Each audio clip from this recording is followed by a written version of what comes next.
Hello प्यारे बच्चों, कैसे हैं आप सब। उम्मीद करती हूँ कि आप सभी बहुत अच्छे होंगे।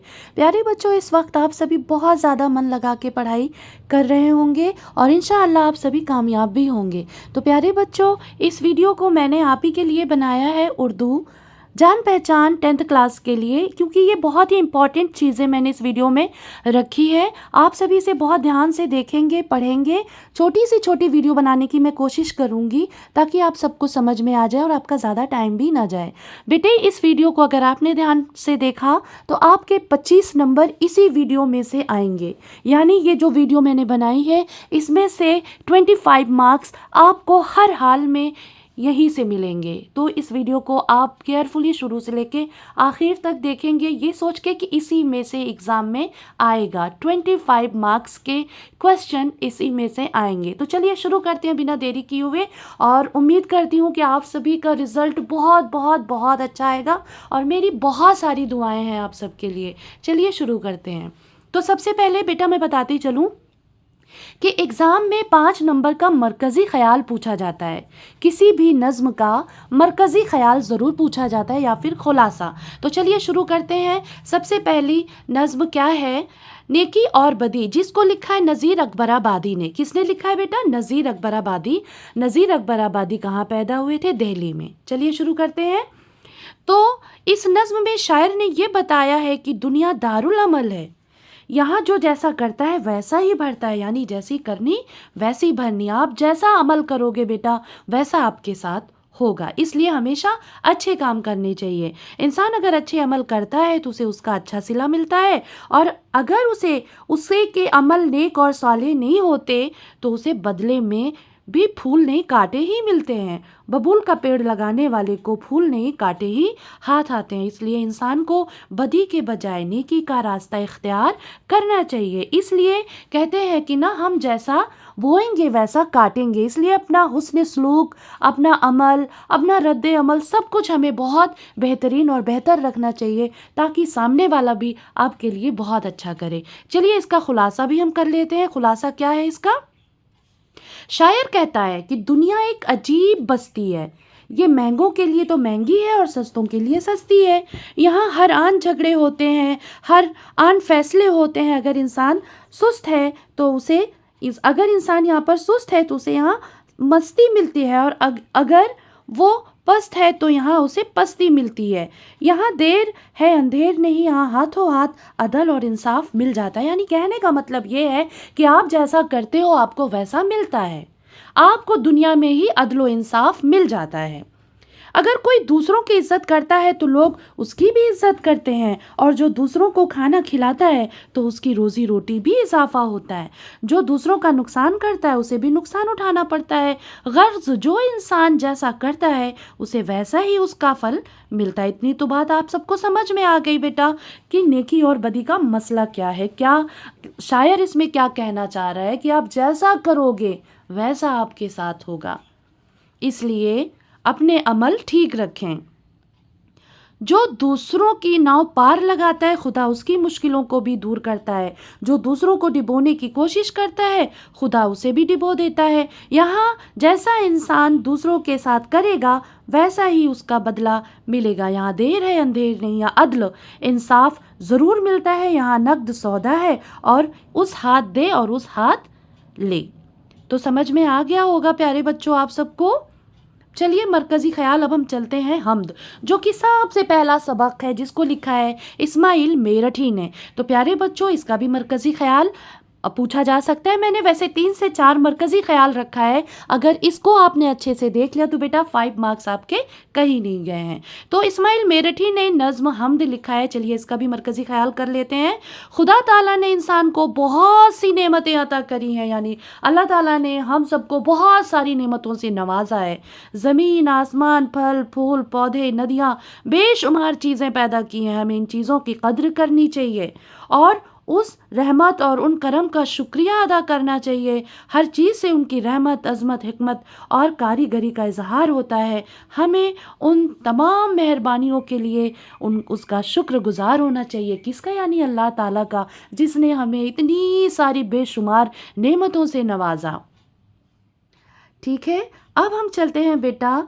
नज़्म है पहाड़ और गिलहरी, जिसको लिखा है अल्लामा इकबाल साहब ने। एक पहाड़ और गिलहरी किया क्यों? इस नज़्म को पढ़ने के बाद हमारे मन में क्या ख्याल आता है कि कभी हमें किसी को छोटा नहीं समझना चाहिए, क्योंकि अल्लाह ताला ने सबको एक तरह से बनाया है, ना कोई छोटा है ना कोई बड़ा है। अल्लाह की नज़र में हर इंसान, हर मखलूक बराबर है। तो चलिए शुरू करते हैं। अल्लामा इकबाल की जो नज़्म है पहाड़ और गिलहरी, किसने लिखा है? अल्लामा इकबाल ने। अल्लामा इकबाल कहाँ पैदा हुए? सियालकोट में। कहाँ पैदा हुए? सियालकोट में। जैसे लपे आती है दुआ बन के तमन्ना मेरी, सारे जहाँ से अच्छा हिंदोस्तां हमारा, ये सारी नज़्में तराने किसने लिखे? अल्लामा इकबाल ने। तो चलिए बेटा शुरू करते हैं। अल्लामा इकबाल ने अपनी नज़्म एक पहाड़ और गिलहरी में दोनों के मुकालमे को पेश किया, यानी पहाड़ और गिलहरी में बातचीत हो रही है, वार्तालाप हो रही है, मुकालमा हो रहा है, आपस में बातचीत कर रहे हैं, ठीक है। और ये बताने की कोशिश की है कि इस कायनात की, यानी इस दुनिया की हर शय, हर चीज़ अपनी जगह अहम है। कोई चीज़ छोटी हो या बड़ी, हर चीज़ की अपनी अहमियत और आफादियत है। कुदरत के इस कारखाने में ना तो कोई चीज़ निकम्मी है और ना ही बड़ी है। खुदा ने हर चीज़ को मसलहत और हिकमत के तहत बनाया है। इस नज़्म के ज़रिए इकबाल ने ऊंच नीच से दूर रहने का भी दरस दिया है ना। तो पहाड़ और गिलहरी का मरकज़ी ख्याल हमने किया। अब हम सभी करेंगे इसका क्या? खुलासा भी ज़रूर से ज़रूर पूछते हैं। मरकज़ी ख्याल अगर नहीं पूछा तो बेटा खुलासा ज़रूर पूछ सकते हैं। 5 नंबर का मरकज़ी ख्याल और 5 ही नंबर का खुलासा पूछा जा सकता है। दोनों में से कोई एक पूछेंगे, ठीक है। कोशिश करें कि दोनों को अच्छे से आप पढ़ लें, ठीक है। चलिए शुरू करते हैं। अब हम एक पहाड़ और गिलहरी नज़्म का खुलासा करेंगे, जिसको लिखा है अल्लामा इकबाल साहब ने। इस नज़्म में इकबाल ने पहाड़ और गिलहरी की बातचीत को पेश किया है, यानी उनके मुकालमे को पेश किया है। किसी पहाड़ ने गिलहरी से कहा, तू इतनी छोटी सी है और इस पर इतना गुरूर, इतना घमंड करती है कि खुद को अक्लमंद समझदार समझती है। तुझे तो मारे शर्म के डूब मर जाना चाहिए। ये तो खुदा की शान है कि बेहकीकत चीज़ भी खुद को बहुत कुछ समझती है। तुझ में बिल्कुल अकल नहीं है, तू बेशऊर है और ख़ुद को बातमीज़ समझती है। मेरे सामने तेरी कोई हैसियत नहीं है, कोई औकात नहीं है, यहाँ तक कि ज़मीन भी मेरे आगे पस्त है। ये सारी बातें कौन बोल रहा है? पहाड़ बोल रहा है। किससे? एक छोटी सी नन्ही मुन्नी सी गिलहरी से। मेरा और तेरा कोई मुकाबला नहीं है। कहाँ मुझे जैसा लंबा चौड़ा पहाड़ और कहाँ तुझ जैसी छोटी सी नन्ही मुन्नी सी गिलहरी। जब गिलहरी ने पहाड़ की ये बातें सुनी तो कहने लगी, उसे गुस्सा आ गया। कहने लगी, ज़रा ज़बान संभाल कर बात कर। तेरी ये बातें बिल्कुल गलत हैं, उन्हें दिल से निकाल दे। अगर मैं तेरी तरह लंबी चौड़ी नहीं हूँ तो क्या हुआ? तू भी तो मेरी तरह छोटा नहीं है। ये तो खुदा की हिकमत और मसलहत है कि उसने किसी को छोटा और किसी को बड़ा बनाया। दुनिया की हर छोटी बड़ी चीज़ से खुदा की कुदरत ज़ाहिर होती है। अगर उसने दुनिया में बड़ा बनाया है तो मुझे भी दरख्त पर चढ़ने का हुनर अता किया। तुझ में बड़ाई के अलावा और कोई खूबी नहीं। तू अपनी मर्ज़ी से एक कदम भी नहीं चल सकता। अगर तू खुद को बड़ा समझता है तो ले ये ज़रा सी छलिया है और ज़रा इन्हें तोड़ कर दिखा। सुन ए नादान पहाड़, इस दुनिया में कोई भी चीज़ निकम्मी नहीं है और कुदरत के इस कारखाने में कोई भी चीज़ बुरी या फजूल नहीं है। तो ये आपने बहुत अच्छे से पढ़ा और उम्मीद करती हूँ कि आपको अच्छे से समझ में भी आ गया होगा कि अल्लामा इकबाल इस नज़्म में क्या कहना चाह रहे हैं कि अल्लाह की बनाई हुई कोई भी चीज़ निकम्मी नहीं है। अल्लाह ने उसे अपनी मसलहत, अपनी कुदरत, अपनी हिकमत से बनाया है। हमें उस पर ज़रा भी गुरूर या घमंड या तकब्बुर नहीं करना चाहिए। आप इस लहजे में भी लिख सकते हैं बेटा। अब हम चलते हैं, साहिर लुधियानवी साहब की एक नज़्म है, ए शरीफ इंसानों। क्या है? ए शरीफ इंसानों। ये आपके सिलेबस में है, ये आपके निसाब में है। तो इस नज़्म में साहिर लुधियानवी साहब क्या कह रहे हैं कि इस नज़्म में शायर ने अमन आलम को मौजू बनाया है और बताया है कि जंग, यानी साहिर लुधियानवी साहब बेटा इस नज़्म में ये कहना चाह रहे हैं कि दुनिया में अमन व सुकून होना चाहिए। अमन सुकून होगा पूरी दुनिया में तो चारों तरफ सुकून होगा, खुशहाली होगी, भाईचारा होगा। अगर जंगें होगी तो सिर्फ तबाही होगी, बर्बादी होगी, रुसवाई होगी और कुछ नहीं मिलेगा। तो ध्यान देंगे आप सभी कि इस मौजू अमन व आलम को मौजू बनाया और बताया है कि जंग किसी भी मसले का हल नहीं है, लड़ाई किसी भी मसले का हल नहीं है। कोई भी लड़ाई हो, कोई भी जंग हो, हम उसे बैठ के सुकून से, तसल्ली से उस बात को निपटा सकते हैं। ऐसा कोई मरहला ना पैदा करें कि जंग तक बात आ जाए, लड़ाई तक बात आ जाए। उसे हम सुकून से समझ भी सकते हैं। बल्कि जंग तो ढेर सारे मसले पैदा करती है, इसलिए जहाँ तक मुमकिन हो जंग से गुरेज ही करना चाहिए। जंग मशरिक में हो या मगरिब में, समझे ना, उससे अमन व आलम मजरूह होता है, यानी पूरी दुनिया का सुकून मजरूह होता है, यानी दुखी होता है, परेशान होता है। पूरी दुनिया के लोग चाहते हैं कि चारों तरफ अमन व सुकून हो, पुरसुकून भरी ज़िंदगी गुजारे। लेकिन कुछ ऐसे खुराफाती लोग होते हैं जो अमन व सुकून नहीं चाहते, सिर्फ लड़ाई झगड़ा ही चाहते हैं, जंगे चाहते हैं। तो समझदारी जहाँ पर होती है वहाँ पर लड़ाई झगड़ा नहीं होता। जंग से कोई हल नहीं निकलता, बल्कि जंग तो बेशुमार मसाइल लेकर आती है। इसलिए जंग जहाँ तक मुमकिन हो जंग को टाला ही जाए तो बेहतर है। तो बेटा ये जो लिखा है आप इसे भी अच्छे से समझ लेंगे, पढ़ लेंगे। थोड़े से मैंने भी अपने अल्फाज इस्तेमाल करें, अगर ये भी लिख लेंगे तो कोई दिक्कत नहीं होगी, आपको अच्छे मार्क्स मिलेंगे इंशाल्लाह। आगे चलते हैं। अब ए शरीफ इंसानों का खुलासा भी कर लेते हैं बेटा कि साहिल लुधियानवी साहब क्या कहना चाह रहे हैं। शायर दुनिया के लोगों से मुखातिब होकर कह रहा है, मुखातिब होकर यानी उनके सामने जाकर खड़े होकर, रूबरू होकर पूरी दुनिया को मुखातिब कर रहा है, अपनी बात से मुखातिब कर रहा है, सबको अपनी तरफ अट्रैक्ट कर रहा है कि मेरी बातें सुनो, ध्यान से सुनो, मैं कुछ ऐसी बातें बताने जा रहा हूँ जो सबके भले की बात है। कि ए शरीफ इंसानों, खून मत बहाओ, खून अपना हो या पराया हो, तो खून आखिर खून ही खून है। जंग तो जंग है, चाहे वो मशरिक में लड़ी जाए या मगरिब में। बम घरों पर गिरे या सरहदों पर, खेत अपने जले या दूसरों के, बहरहाल गरीबी और महंगाई तो इजाफा होता ही है। अगर जंग दो मुल्कों में भी होती है बेटा, तो महंगाई की मार तीसरा मुल्क झेलेगा, चौथा मुल्क झेलेगा। दो मुल्कों में लड़ाई हुई तो तीसरा, चौथा, पांचवा जो भी अदर मुल्क होंगे उन पर इनका असर पड़ेगा ही पड़ेगा, क्योंकि हम सभी मुल्क एक दूसरे से जुड़े हुए हैं, एक दूसरे की मदद करते हैं। इन्हीं में अगर लड़ाई झगड़ा हो गया तो हम कैसे एक दूसरे की मदद करेंगे। और जहाँ लड़ाई होती है वहाँ बेसुकूनी होती है, वहाँ मोहब्बत ख़त्म होती है, वहाँ सिले रहमी बिल्कुल ख़त्म हो जाती है, बिल्कुल किसी के लिए कोई चाह मोहब्बत नहीं होती है। आगे चलते हैं। टैंक आगे बढ़े या पीछे हटें, हार हो या जीत हो, इंसानियत का तो कत्ल होता है। कहते हैं ये टैंक हो, बम हो, एटम बम हो, परमाणु बम हो, किसी भी तरीके का बम हो, जब ये गिराए जाते हैं तो मरता तो सिर्फ इंसान है। कौन मरता है? इंसान का कत्ल होता है, इंसानियत का कत्ल होता है। जंग किसी चीज़ का हल नहीं है, ये तो खुद एक मसला है। उसकी ज़िंदगी से हमारी ज़रूरतों में इजाफा होता है। अनाज की किल्लत होती है, चारों तरफ अनाज की किल्लत होती है। अभी इस वक्त कहाँ जंगें चल रही हैं, देखा ना आप सभी ने, गाज़ा पर कितना ज़्यादा बम गिराया जा रहा है ना, कितने छोटे छोटे मासूम बच्चे मारे जा रहे हैं। पूरी दुनिया ये देख के दहल रही है। सबके दिल में ये होता है कि या अल्लाह ये सब ख़त्म हो, लड़ाई झगड़ा ख़त्म हो, अमन सुकून हो, वहाँ के लोग भी, वहाँ के अफराद भी पुरसुकून ज़िंदगी गुजारें। हर कोई दुआ करता है, लेकिन कुछ फसादी लोग ऐसे होते हैं जो अमन व सुकून चाहते ही नहीं हैं। अनाज की किल्लत मतलब कमी, यानी वहाँ पर खाने पीने तक की किल्लत है। छोटे छोटे बच्चे भूखे प्यासे हैं, बम गिराकर सब कुछ तहस नहस कर दिया, सब कुछ तहस नहस कर दिया है, कुछ नहीं बचा है वहाँ पे। तो ऐसे में देखिए कौन मारा जा रहा है, बेगुनाह लोग मारे जा रहे हैं दो मुल्कों के बीच में।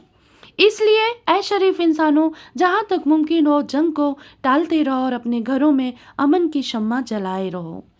उम्मीद करती हूँ बेटा कि ये भी आप सबको बहुत अच्छे से समझ में आ गया हो। आप इसे और अच्छे से लिख सकते हैं अपने अल्फाज इस्तेमाल करके। ठीक है, आगे चलते हैं बेटा। अब आ गया आपका फेल मारूफ, फेल मजहूल। ये ज़रूर से ज़रूर एग्ज़ाम में पूछा जाता है और कभी कभी इसमें फ़र्क भी पूछ लिया जाता है। ये 3 नंबर का आता है। अभी तक हमने जितने मरकज़ी ख्याल खुलासे पढ़े ये 5-5 नंबर के आते हैं। ठीक है, बहुत ईजी होता है, किसी चीज़ का शॉर्ट फॉर्म में लिखना बहुत ईजी होता है और आप इसे ज़रूर लिखेंगे, कहीं भी अपना नंबर नहीं जाने देंगे। अब हम पढ़ेंगे फेल मारूफ, वो फेल जिसका फाइल मतलब काम करने वाला, वो फाइल यानी काम करने वाला मालूम हो, वो फेल जिसका फाइल यानी काम करने वाला मालूम हो उसे फेल कहते हैं। जैसे हामिद किताब पढ़ता है, वो हॉकी खेलेगा। यानी हामिद कौन है, यानी फाइल कौन है इसमें, हामिद है। ठीक है, कौन काम कर रहा है, हामिद कर रहा है। अब हम चलते हैं फेल मजहूल। फेल मजहूल वो फेल जिसका फाइल यानी काम करने वाले के बारे में हमें कुछ पता ही ना हो, बिल्कुल ना पता हो। जैसे यहाँ पर मैं आपको पढ़ा रही हूँ, कोई पूछे आपको कौन पढ़ा रहा है, तो फिर कहोगे पता नहीं कोई पढ़ा रहा है, नाम नहीं पता है आपको। यहाँ पर जैसे कपड़े धुल गए, आटा पिस के तैयार हो गया, खाना बन के तैयार हो गया। ठीक है, अब पूछोगे कि कपड़े किसने धुले, नहीं पता किसने धुले, किसी ने भी धुला होगा, मम्मी ने, बहन ने, भाई ने, किसी ने भी धुला होगा, लेकिन हमें नहीं पता है। वहाँ पर मैं फेल मजहूल में ऐसा होता है बेटा कि जहाँ पर हमें काम करने वाले के बारे में नहीं पता होता है और काम हुआ रहता है। खाना पक के तैयार हो गया, किसने बनाया आपको नहीं पता, बस आपको एक सेंटेंस बोला गया, एक जुमला बोला गया कि खाना पक के तैयार हो गया, कपड़े धुल गए, आटा पिस गया। आपको बस बताया जा रहा है कि काम हो गया है, किसने किया ये नहीं बताया जा रहा। अब ये देखिए, ध्यान से आप देखेंगे कि फेल मजहूल फेल मारूफ में फ़र्क क्या है, डिफरेंसेस क्या है, अंतर क्या है। तो फेल मारूफ में फाइल यानी काम करने वाला मालूम होता है, जबकि फेल मजहूल में हमें काम करने वाले के बारे में पता ही नहीं होता। यही फ़र्क होता है। सिंपल सा उठा के इन्हीं दोनों को आप लिख देंगे, हो गया ना। 3 से 4 नंबर आपके बन गए यहाँ पे। अब चलिए एक फेल और पूछा जाता है बेटा ज़माने के लिहाज से। जैसे आपने हिंदी में काल पढ़ा होगा, हिंदी में आपने टेंस पढ़ा होगा, पास्ट, प्रेजेंट, फ्यूचर। हिंदी में आपने वर्तमान काल, भूतकाल, भविष्य काल पढ़ा होगा। वैसे ही ठीक उर्दू में हम माजी, हाल, मुस्तकबिल पढ़ते हैं। बहुत इजी है ये। ठीक है, तो फेल माजी, माजी मतलब हमारा गुजरा हुआ वक्त जो बीत चुका है, जो हो चुका है, समझे ना। वो फेल जो गुजरे हुए ज़माने में किया गया हो उसे फेल माजी कहते हैं। जैसे वो दिल्ली गया था, वो खाना खा चुके हैं, यानी काम हो चुका है, माजी है, पास्ट है, भूतकाल है यहाँ पे। अब हाल में देखो, फेल हाल यानी वर्तमान, प्रेजेंट। वो फेल जो मौजूदा ज़माने में किया जा रहा है उस फेल को हाल कहते हैं। जैसे वो फुटबॉल खेल रहा है, हम गाना गा रहे हैं, यानी हमारा काम हो रहा है। हम सभी ऑनलाइन क्लास ले रहे हैं, फरजाना मैम पढ़ा रही हैं। तो ये सारी चीज़ें क्या है, ये हमारा काम जारी है, हो रहा है, लगातार हो रहा है। ये हाल है, फेल हाल है। अब हम चलते हैं फेल मुस्तकबिल। फेल मुस्तकबिल बोलते हैं बेटा फ्यूचर को, भविष्य को। हमारा मुस्तकबिल हमेशा इंशाल्लाह बहुत अच्छा होगा। हम अच्छे से पढ़ाई होंगे, हम अच्छे से पढ़ाई करेंगे तो हमारा रिज़ल्ट भी बहुत अच्छा आएगा, बहुत अच्छा आएगा। मेहनत कभी ज़ाया नहीं जाती है। यानी हम अच्छे से स्टडी करेंगे तो हमारा रिज़ल्ट बहुत अच्छा आएगा। तो यहाँ पर क्या है, फेल मुस्तकबिल है, फेल मुस्तकबिल है, फ्यूचर है, भविष्य है। वो फेल जो आने वाले ज़माने में किया जाने वाला हो उसे फेल मुस्तकबिल कहते हैं। जैसे वो स्कूल जाएंगे, हम स्कूल जाएंगे, हम बाग में खेलेंगे। तो इस तरीके के अल्फाज जहाँ पर होते हैं बेटा, जो फ्यूचर की बातें करता है, मुस्तकबिल की बातें करता है, वहाँ पे फेल मुस्तकबिल होता है। उम्मीद करती हूँ कि ये भी बहुत अच्छे से समझ में आ गया होगा, क्योंकि मैं बहुत जोश और खरोश से पढ़ा रही हूँ आप सबको। इंशाल्लाह बहुत अच्छा होगा आपके साथ। अब चलिए ये देख लेते हैं, ये भी पूछा जाता है काफिया और रदीफ। आपसे ऐसे पूछ सकते हैं कि काफिया से आप क्या समझते हैं, मिसाल देकर समझाएं। या फिर पूछ सकते हैं कि रदीफ से आप क्या समझते हैं, मिसाल देकर समझाएं। या फिर ऐसा भी कर सकते हैं कि एक आपको शेर दे दें और पूछें कि इब्ने मरियम हुआ करे कोई, मेरे दुख की दवा करे कोई। पूछ लें कि बेटा इस शेर में रदीफ क्या है या फिर काफिया क्या है। तो काफिया क्या है, आप बोलेंगे हुआ है, दवा है, जो बीच में सेम अल्फाज होते हैं, यकसा आवाज़, यकसा उरूफ पर होते हैं, तो वो हमारा काफिया होता है। और जो लास्ट में जो आता है वो क्या होता है, रदीफ होता है। चलिए एक बार हम समझ लेते हैं इसे अच्छे से। काफिया किसे कहते हैं, मिसाल देकर समझाइए। यकसा, यकसा मतलब एक जैसा, समझे ना। यकसा आवाज यानी एक जैसी आवाज, यकसा हुरूफ एक जैसे हुरूफ पर खत्म होने वाले अल्फाज काफिया के लफ्ज कहलाते हैं। किसके लफ्ज कहलाते हैं? काफिया के लफ्ज। जैसे हवा, दवा, रवा वगैरह। इब्ने मरियम हुआ करे कोई, मेरे दुख की दवा करे कोई। सबसे पहली बात तो एक चीज़ यहाँ पे मैं बता दूं बेटा, यहाँ पे सनत तलमी है, हज़रत इब्ने मरियम, इब्ने मरियम का जिक्र हो रहा है, तो इब्ने यहाँ पे तलमी है। खैर मैं तलमी नहीं पढ़ा रही हूँ आपको, काफिया पढ़ा रही हूँ, लेकिन अगर अगर पूछ ले तो इब्ने मरियम हुआ करे कोई, मेरे दुख की दवा करे कोई। समझे। कोई भी कलाम हो, कोई भी ऐसा शेर जिसमें हदीस, किस्सा, कहानी, कोई भी इस तरीके की हदीस हो या कोई कहानी हो, इस्लामिक वे में कोई भी बात कही जा रही हो, तो वहाँ पर समझ जाना कि सनत तलमी है। इब्ने मरियम हुआ करे कोई, मेरे दुख की दवा करे कोई। हवा हुआ और दवा क्या है? काफिया है। कह रहे हैं यकसा आवाज़, यकसा हुरूफ पर ख़त्म होने वाले अल्फाज क्या होते हैं? काफिया होते हैं। इसमें क्या है? काफिया। और हवा और दवा क्या है? काफिया। अब रदीफ का देखिए, रदीफ किसे कहते हैं? काफिये के बाद, यानी काफिये के बाद, ये क्या था? हमारा काफिया था।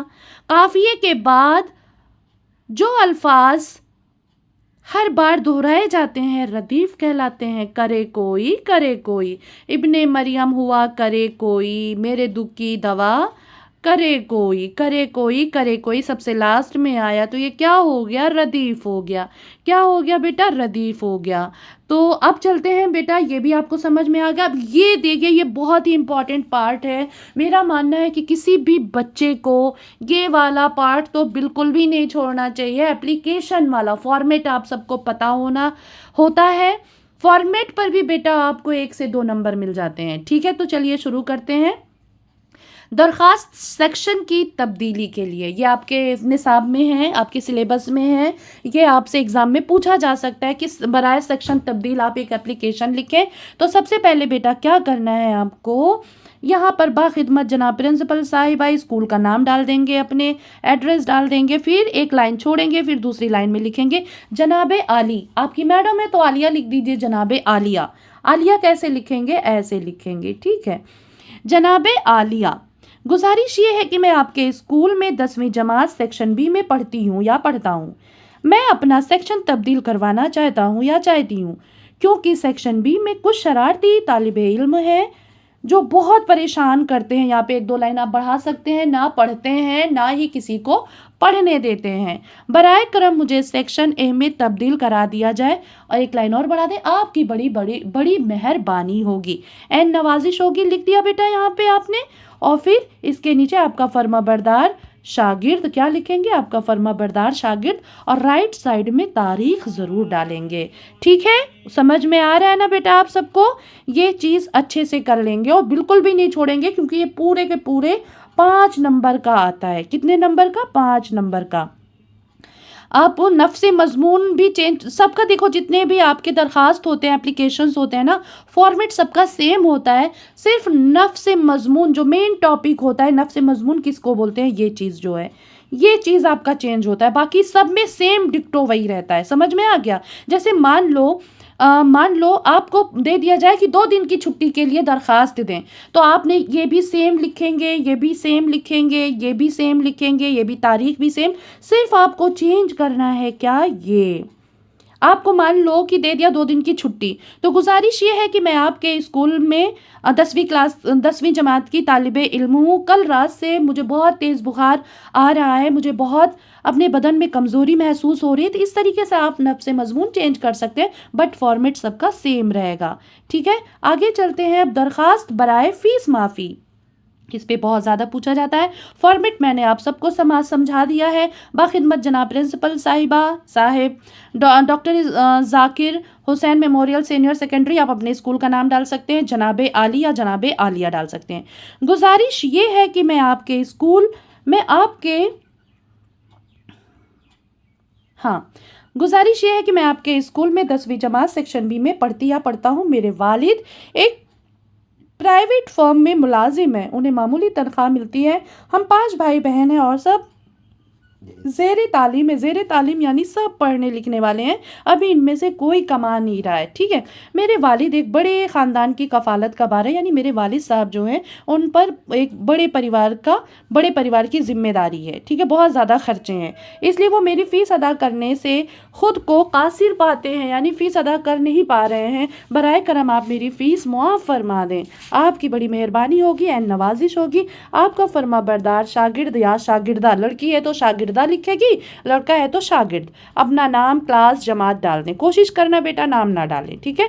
तारीख तारीख ज़रूर से ज़रूर डालेंगे आप सभी, ये भी पूरे के पूरे 5 नंबर का होगा आपका, बिल्कुल नहीं छोड़ना है, बिल्कुल भी नहीं। अगर कोई दूसरा भी टॉपिक आ जाए तो फॉर्मेट सेम यही रहेगा आपका, कोई भी एप्लीकेशन लिखते हो तो फॉर्मेट यही होता है आपका, समझ में आ रहा है, फॉर्मेट आपका यही होता है, सिर्फ आपका चेंज होगा तो क्या, नफ्स से मजमून जो है ये चेंज होगा, या और आप चेंज कर सकते हैं, आप कुछ भी कर सकते हैं, थोड़ी सी मेहनत, थोड़ी सी लगन, थोड़ी सी हिम्मत दिखाएंगे तो पूरे के पूरे मार्क्स लेकर हर हाल में आएंगे, ठीक है बेटा।